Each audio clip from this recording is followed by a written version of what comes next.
அடிப்படை ஜோதிட வகுப்பு. நீங்கள் ஜோதிடர் ஆகணும்னு விருப்பப்படுறீங்க அப்படின்னா, இது ஒரு பார்ட் டைம் ப்ரொஃபஷனாவோ இல்லை ஃபுல் டைம் ப்ரொஃபஷனாவோ உங்கள் லைஃப்பில் நீங்கள் எடுத்துக்கணும்னு நினைக்கிறீங்கன்னா, அதன் மூலமாக நல்ல அவேர்னஸையும் கைடன்ஸையும் கொடுக்கணும் அப்படின்னு நினைக்கிறீங்கன்னா, நிச்சயமாக அடிப்படை ஜோதிட வகுப்புகளில் கலந்துக்கோங்க. லைவ் ஜூம் செஷன் இருக்குது, ரெக்கார்டட் செஷனும் இருக்கும். லைவ் கிளாஸ் உங்களால் அட்டன் பண்ண முடியலன்னா ரெக்கார்ட் செஷன்ஸை நீங்கள் பர்ச்சேஸ் பண்ணிக்கலாம். அதுக்கப்புறம் படிப்படியாக அட்வான்ஸ் லெவல் ஹைப்ரிட் கிளாஸ் வரைக்கும் பர்சனல் கோயம்புத்தூரில் கிளாஸ் தான் லாஸ்ட் செஷன்.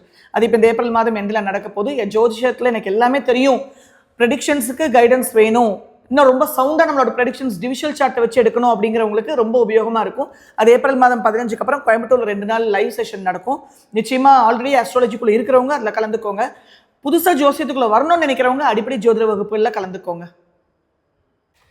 வணக்கம், ஆஸ்ட்ரோ பிருந்தா கோயம்புத்தூர்லேருந்து. உங்களில் எல்லாருக்குமே நீங்கள் என்ன ராசி என்ன நட்சத்திரம் அப்படிங்கிறது ரொம்ப கிளியராக தெரியும். 99% பேருக்கு நான் இந்த ராசி இந்த நட்சத்திரம், அர்ச்சனை இந்த நட்சத்திரத்தில் தான் பண்ணுவேன் அப்படிங்கிறனால, சின்னதுலேருந்தே பெரியவங்களும் அந்த நட்சத்திரத்துக்கு அர்ச்சனை பண்ணுவாங்க அப்படிங்கிறனால. லக்னம் அப்படிங்கிறது ரொம்ப ரொம்ப அத்தியாவசியமான ஒரு விஷயம். நான் நிறைய முறை சொல்லியிருக்கேன், அதை திருப்பி உங்களுக்கு நான் ஞாபகப்படுத்த விரும்புகிறேன். கண்டிப்பாக எல்லாருமே நீங்கள் என்ன லக்னம் அப்படிங்கிறத தெரிஞ்சு வச்சுக்கோங்க.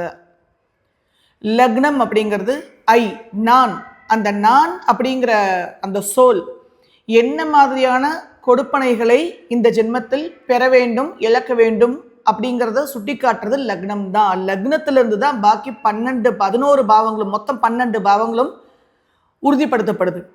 ஸோ லக்னம் அப்படிங்கிறது என்றைக்குமே மாற்ற முடியாத ஒரு கொடுப்பனை, விதின்னு சொல்லுவாங்க, அதைத்தான் விதிம்பாங்க. விதியை என்றைக்குமே மாற்றி எழுத இயலாது. ஏன் அப்படின்னா, அந்த விதி அப்படிங்கிறது கடந்த பிறவியில் நம்மளோட எண்ணங்களால், சொல்லால், செயலால், வார்த்தைகளால், பணத்தால், பொருளால், உணர்வுகளால், உடலால் என்ன மாதிரி ஒரு இம்பேக்டை நமக்குள்ளும், நம்ம சுற்றியும், நம்ம குடும்பத்துக்குள்ளேயும், இந்த சமூகத்திலையும், மற்ற உயிர்களிடத்திலையும், பூமி இடத்திலும், இயற்கை இடத்திலும் ஏற்படுத்தி இருக்கோமோ, அதோட பலன் தான் இந்த ஜென்மத்தில் நம்ம ஒரு குறிப்பிட்ட லக்னத்தில் பிறக்கிறது. அந்த லக்னத்தின் மூலமாக பல பலாபலன்களை நம்ம அடைவது. அந்த லக்னம் அப்படிங்கிற விதியை நம்ம மாற்ற முடியாது. ஆனால் அந்த லக்னம் மூலமாக நமக்கு கிடைக்கக்கூடிய பலாபலன்களை நம்ம எப்படி கையாளுறோம் அப்படிங்கிறத சுட்டி காட்டக்கூடியது தான் மதி என்கிற சந்திரன். ஸோ அந்த விதியை கையாள்வதற்கு நமக்கு மதி சரியாக இயங்க வேண்டும். சந்திரன் அப்படிங்கிற மூலம் நமக்கு தாட்ஸ் சரியாக இயங்க வேண்டும். டெசிஷன் மேக்கிங், ஒரு விஷயம் நம்ம வாழ்க்கையில் நடக்குது அப்படின்னா அதை நம்ம எப்படி அக்செப்ட் பண்ணுறோம், எப்படி கோத்ரூ பண்ணுறோம், ரெசிஸ்ட் பண்ணுறோமா, ரெஸ்பாண்ட் பண்ணுறோமா, ரியாக்ட் பண்ணுறோமா, ஓவர் ரியாக்ட் பண்ணுறோமா. ஸோ இது எல்லாத்தையும் டிசைட் பண்ணுறது யாரு அப்படின்னா சந்திரன், நம்மளோட எண்ணங்கள். ஸோ விதியை மதி என்கிற சந்திரனால் வெல்லலாம் அப்படின்னு சொல்றது என்னன்னா, மாற்றலாம்னு சொல்லலை, வெல்லலாம். We can overcome, we can go through it, we can experience and go through it very successfully. ஆனால் அதுக்கு நம்மளோட விதி அப்படிங்கிற பிராப்தம் கட்டாயம் தெரியணும்.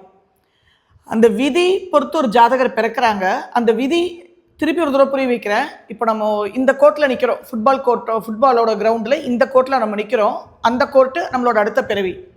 இந்த பிறவியில் நம்ம என்னெல்லாம் தூக்கி போடுறோமோ நம்மளோட அன்றாட நடவடிக்கைகளில் ஒவ்வொரு செகண்டும், பிரீத் எடுத்த நாள் முதல் டே எண்டு வரைக்கும், நம்மளோட பிரீத் கடைசி மூச்சு வரைக்கும், அதெல்லாமே நம்ம இப்படி தூக்கி போட்டுட்டு இருக்கோம்னு அர்த்தம். நம்மளே அந்த பக்கம் கோர்ட்டில் போய் நின்று அடுத்த பிரிவில் அதெல்லாம் ரிசீவ் பண்ணுவோம். வேண்டான்னு சொல்ல முடியுமா? என்ன வேணாலும் கையில் கிடைக்கும். நம்ம என்னெல்லாம் தூக்கி போட்டோமோ அதெல்லாம் கையில் கிடைக்கும். அதனால தான் சொல்கிறது, நம்ம whatever we give, universe is so compassionate, it will return to us undoubtedly. இயற்கையும் பிரபஞ்சமும் நம்ம எதை தூக்கி போட்டாலும் சரி நமக்கு திருப்பி கொடுத்துட்டே இருக்கும். எதை கொடுத்தோமோ அதைத்தான் பெற்றுக்கொண்டிருக்கோம். இப்போ எதை கொடுக்க போகிறோமோ, கொடுத்துட்டு இருக்கோமோ, அதை அடுத்த பிறவியில் அதைத்தான் பெற போகிறோம் நம்ம. ஸோ கொடுக்கறதுல என்ன கொடுக்குறோம் அப்படிங்கிறதுல ரொம்ப கவனமாக இருங்க. நான் என் குடும்பத்துக்குள்ள மட்டுமே கொடுத்துட்ருப்பேன், என் குடும்பத்துக்கு மட்டுமே செஞ்சுட்ருப்பேங்கிறதும் அடுத்த பிறவியில் நமக்கு எந்த பலாபலனையும் தராது, குடும்பமே இல்லாமல் பிறந்தா. ஸோ எல்லா உயிர்களும் இன்புற்று வாழ்க. பெரிய தம்பொருள் பெரிய ரெமெடி. அதோட அர்த்தம் உங்களுக்கு யாருக்கும், அதோட சீரியஸ்னஸ் என்னங்கிறது உங்களுக்கு புரிய மாட்டேங்குது. கலியுகத்தில் புரிய வேண்டிய அவசியமும் இல்லை, கோடியில் ஒருத்தருக்கு தான் புரியும்னு நினைக்கிறேன். ஸோ அந்த கோடியில் ஒருத்தராக நீங்கள் வரணும் அப்படிங்கிறதா என்னோட ஒரே பிரார்த்தனை, வேறு எந்த பிரார்த்தனையும் இல்லை.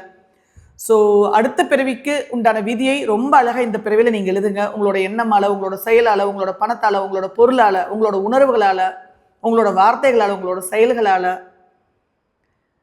ரொம்ப ரொம்ப அர்த்தமுள்ள ஒரு வாழ்க்கையை அதை மாற்றுறீங்கன்னா அடுத்த பிறவியில் எல்லாமே பாசிட்டிவாகவே உங்களுக்கு ரிசீவ் ஆகும். மாற்றமே இருக்காது.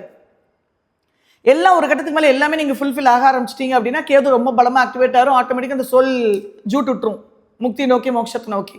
டிசைர்ஸ் எல்லாம் ஃபுல்ஃபில் ஆகாது. நம்ம நார்மலாகவே மனிதர்களுக்கு அப்படிலாம் ஃபுல்ஃபில் ஆகாது. அது ஆகாத போது ராகு திருப்பி ஆக்டிவேட் ஆகிட்டு திருப்பியும் again birth again death again birth again டெத்துன்னு சொல்லி இந்த மாயக்குள்ளே போய் லூப்பில் சிக்கிட்டே இருப்போம். ஸோ உங்களோட விதி அப்படிங்கிற அந்த கர்மாவை, கொடுப்பனையை, பிராப்தத்தை மதி என்கிற சந்திரன் மூலமாக, உங்களோட இந்த ப்ரெசென்ட் மூலமாக, Chandran always should be in present, not in past or not in future. ஜெயிக்க முடியாது. அந்த மதிங்கிற அந்த சந்திரன் மூலமாக கதியை நோக்கி போகிறதுக்கு, நம்மளோட ஃபியூச்சர் டெஸ்டினியை நோக்கி போகிறதுக்கு ஆக்கப்பூர்வமான விதத்தில் நீங்கள் பயன்படுத்தணும். அதன் மூலமாக நிறைய நற்கர்மாவை, சத்கர்மாவை நீங்கள் சேர்த்தும் போது அடுத்த பிறவி மிக மிக லகுவாக அமையும். ஸோ கண்டிப்பாக எல்லாருமே அவங்களோட லக்னம் என்னன்னு தெரிஞ்சுக்கோங்க. மேஷம் ஒரு லக்னமாக இருந்தால் அதுக்கு ஒரு பலன் இருக்குது, ரிஷபம் ஒரு லக்னமாக வந்தால் அதில் ஒரு பலன் இருக்குது, மிதுனம் ஒரு லக்னமாக யாருக்கு வரும், போன ஜென்மத்தில் என்ன மாதிரி கர்மா ஒருத்தர் செஞ்சுருந்தாங்கன்னா அவங்க மிதுன லக்னத்தில் பிறப்பாங்க, என்ன மாதிரி கர்மாவை கடந்த பிறவில் செஞ்சுருந்தாங்கன்னா கடகத்தில் ஒருத்தர் பிறப்பாங்கன்னு சொல்லி மீனம் வரைக்கும் லக்ன பலன் இருக்குது. எம்டி சார்ட்டுக்கு நம்மளால் ப்ரெடிக்ஷன்ஸ் கொடுக்க முடியும். எப்போவுமே கிரகங்களே அங்கே அடையவே வேண்டாம், லக்னம் மட்டும் தெரிஞ்சுன்னா போதும். எம்டி ஜாதகத்துக்கு பலன் சொல்ல முடியும். அப்புறம் எங்கே போய் இது நீச்சம், இந்த கிரகம் உச்சம், இது அஸ்தங்கம், இது திரிசூன்யத்தில் மாட்டிருச்சு, இது முடக்கில் மாட்டிருச்சு, எம்டி கட்டத்துக்கே பலன் உண்டு. ஸோ லக்னம் ஜாதகருடைய சோல், அந்த உயிர், அந்த லக்னத்தை பேஸ் பண்ணி தான் வாழ்க்கையில் ஒவ்வொரு நிகழ்வுகளும் நடக்கும். ஸோ உங்கள் லக்னத்தை தெரிஞ்சுக்கோங்க. அந்த லக்னம் உங்களுக்கு அந்த குவாலிட்டி நீங்கள் எடுத்துகிட்டு வந்த குவாலிட்டி தானே. அப்போ நம்ம ரெஸ்பெக்ட் பண்ணணும் இல்லை, நம்ம அந்த லக்னத்தை ரெஸ்பெக்ட் பண்ணணும், நம்ம பாடியை ரெஸ்பெக்ட் பண்ணணும், நம்மளோட சோலை ரெஸ்பெக்ட் பண்ணணும், நம்மளோட ஆற்றலை ரெஸ்பெக்ட் பண்ணணும். Self respect, self value, self appreciation, self love, self care, இது எல்லாமே லக்னம் வலுவாகிறதுக்கு ரொம்ப ரொம்ப ரொம்ப அவசியம். மிக்க நன்றி. இதை பற்றி திரும்பி பின்னால் ஒரு நாளில் பேசுகிறேன். எல்லா உயிர்களும் இன்புற்று வாழ்க, கொல்லாவிரதம் குவளைமெல்லாம் உங்க. அற்பெருஞ்சோதி அற்பெருஞ்சோதி தனிப்பெருங்கருணை அற்பெருஞ்சோதி. Love you all. Astro Brinda again from Coimbatore.